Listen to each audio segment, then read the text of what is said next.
भगवते वासुदेवाय।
हे प्रभु, हे वासुदेव, हे नारायण, धन्य है आप। मुझे तो ऐसा प्रतीत हो रहा है कि मेरे पति पर आया हुआ संकट आपने टाल दिया। कुछ ही समय पहले मेरी दाहिनी आंख फड़क रही थी, अब उसका फड़कना बंद हो गया।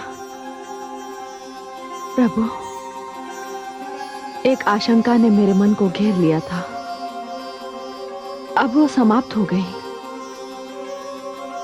आपने मेरी सुन ली प्रभु, आपने मेरी सुन ली। मुझे इसका अनुभव हो रहा है कि मेरे स्वामी आप संकट से मुक्त हैं।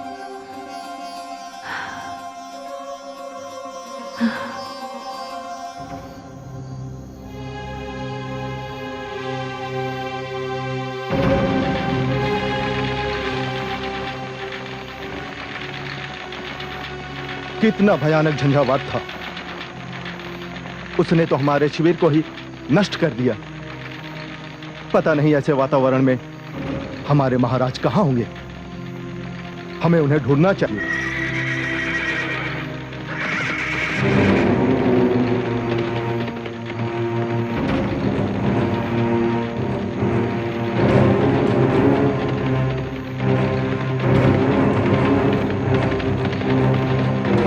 महाराज,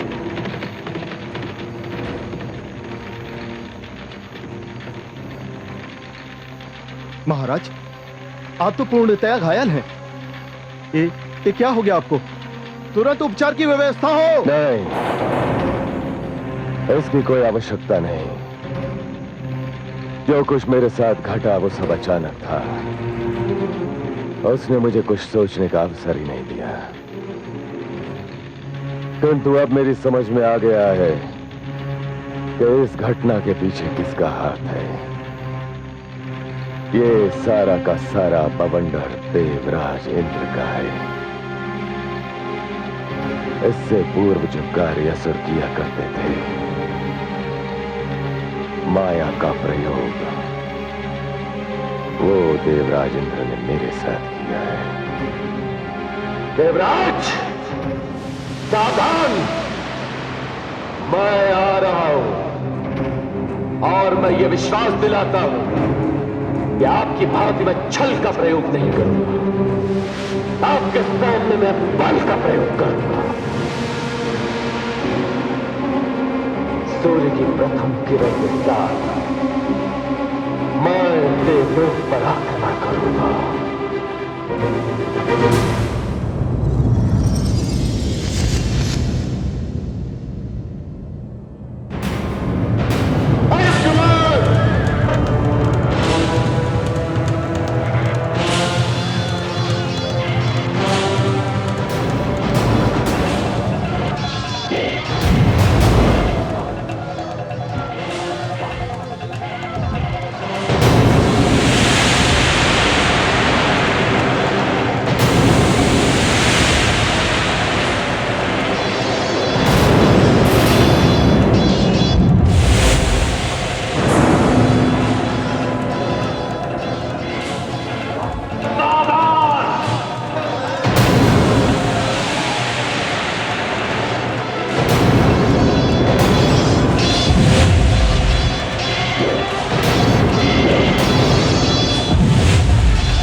देवी भुवनेश्वरी, देवताओं और असुरों में तो भीषण युद्ध हो रहा है। देख रही हैं विनाश लीला, देख रही हैं मृत्यु का खेल। हां, देख रही हूं। क्या होगा इसका परिणाम? महादेवी, परिणाम तो स्पष्ट है। जिसमें भगवान विष्णु का अंश है, उसे संसार में कौन पराजित कर सकता है? देवराज इंद्र के वज्र में इतनी शक्ति कहां है कि विष्णु के अंश के सामने ठहर सके? अंधकार चाहे जितना घना हो, प्रकाश की छोटी सी किरण का भी कुछ नहीं बिगाड़ सकता। विष्णु का अंश ऐसा ही प्रकाश है। हे देवी भुवनेश्वरी, फिर तो देवराज इंद्र की पराजय हो सकती है, अवश्य होगी।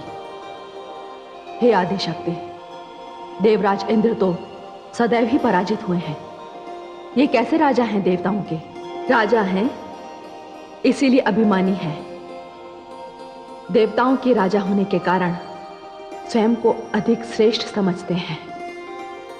किंतु इस बार जो व्यवहार उन्होंने असुर राज शंखचूड़ के साथ किया है, उससे तो वे देवता न रहकर असुरों की श्रेणी में आ गए हैं। देवराज इंद्र को इसका दंड अवश्य मिलेगा। उनकी पराजय निश्चित है। किंतु जिस परिणाम की मैं सोच रही हूं, वो तो बड़ा ही भयानक है, विस्मयकारी है, रोमांचित कर देने वाला है। कैसा परिणाम है देवी भुवनेश्वरी? बस देखती रहिए महादेवी। शंखचूड़ पर आप अपनी दृष्टि रखिए, वो क्या करता है।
हे नारायण, हे वासुदेव, हे प्रभु,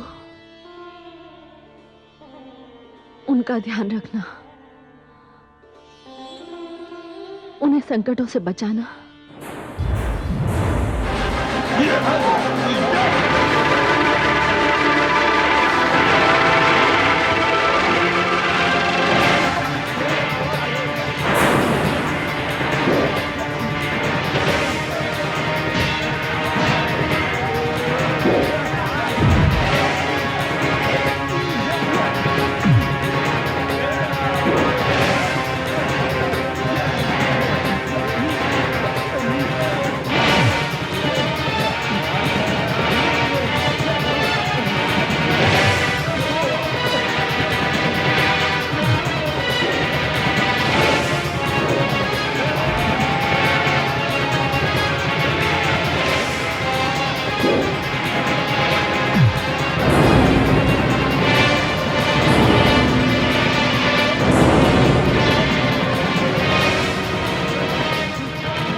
भाग गए, सबके सब कायर भाग गए। ये जानते हुए भी कि अमृतपान कर चुके हैं, मृत्यु से मुक्त हैं, फिर भी भाग गए। सेनापति, हम आज अति प्रसन्न हैं। महाराज की जय हो। पिताश्री तक सूचना भिजवाई जाए कि हमने प्रथम यक्षलोक, गंधर्वलोक और अब देवलोक पर भी विजय प्राप्त की है। साथ ही महारानी तुलसी का समाचार भी हमें सुनाया जाए। जो आज्ञा असुरराज। मैं अभी राजधानी विशेष दूत को भेजता हूं।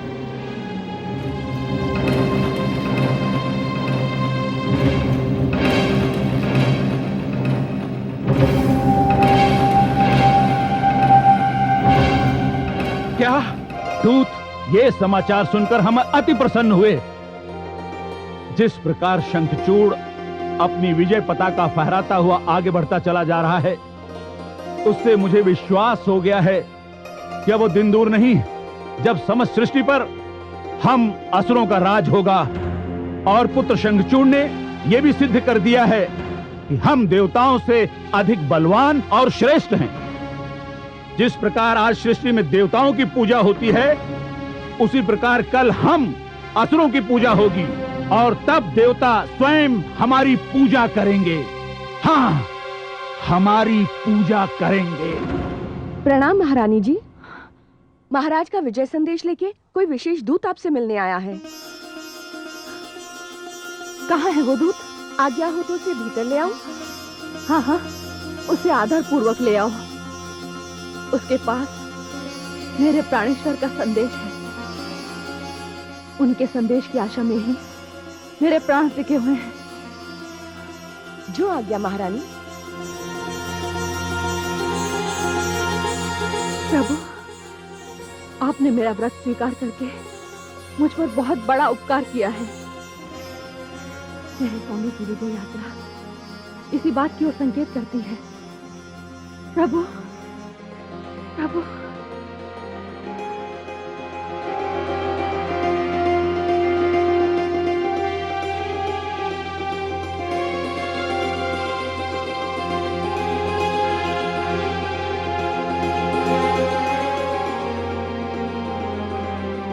प्रणाम महारानी जी। आओ दूत। तुम ग्रीष्मकाल की मरुभूमि में शीतल मंद पवन के झोंके के समान आए हो। कहो दूत, मेरे प्राणेश्वर अर्थात तुम्हारे महाराज ने क्या संदेश दिया है? महारानी जी, उन्होंने पत्र भिजवाया है।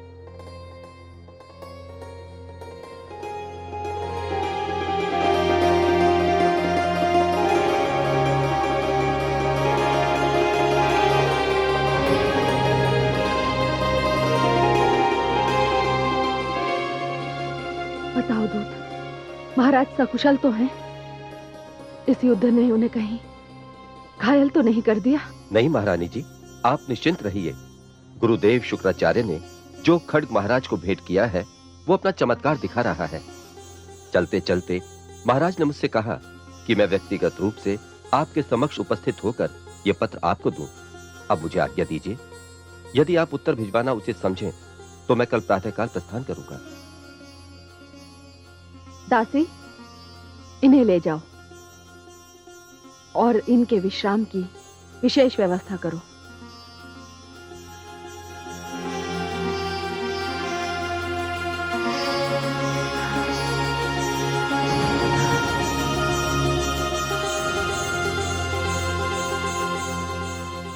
प्राणेश्वरी, आते समय मैं तुम्हारी मनमोहक छवि अपने नेत्रों में और तुम्हारा ध्यान अपने मन में बसाए यहां आया था। जब शत्रु से भयानक युद्ध हो रहा होता है, मैं उस समय भी तुम्हारा चिंतन करने के लिए कुछ पल निकाल लेता हूं।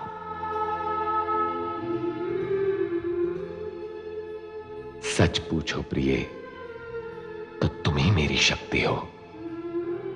सारा दिन तो युद्ध में कट जाता है, किंतु विरह की रात काटे नहीं कटती। मन तुम में ही लगा रहता है।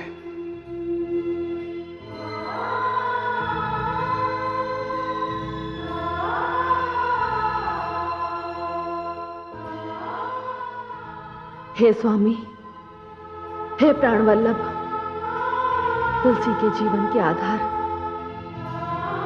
आपके बिना कुछ ऐसा प्रतीत होता है जैसे लौ के बिना दीपक की बाती, सुर के बिना वीणा के तार और बादल के बिना वर्षा ऋतु।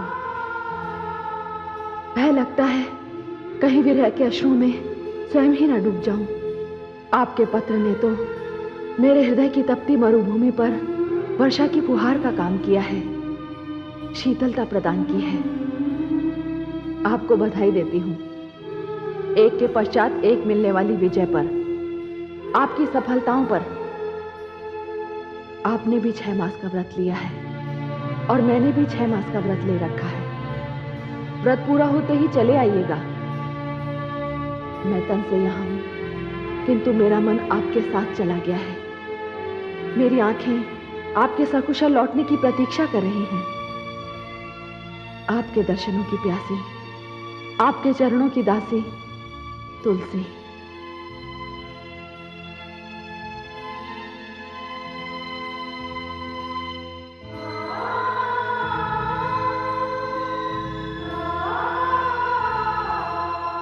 प्रिय, अब तुम्हारे और हमारे मिलन के बीच की सभी दूरियां समाप्त हो चली हैं। केवल एक देव बचे हैं। उन पर विजय प्राप्त करते ही मैं लौट आऊंगा।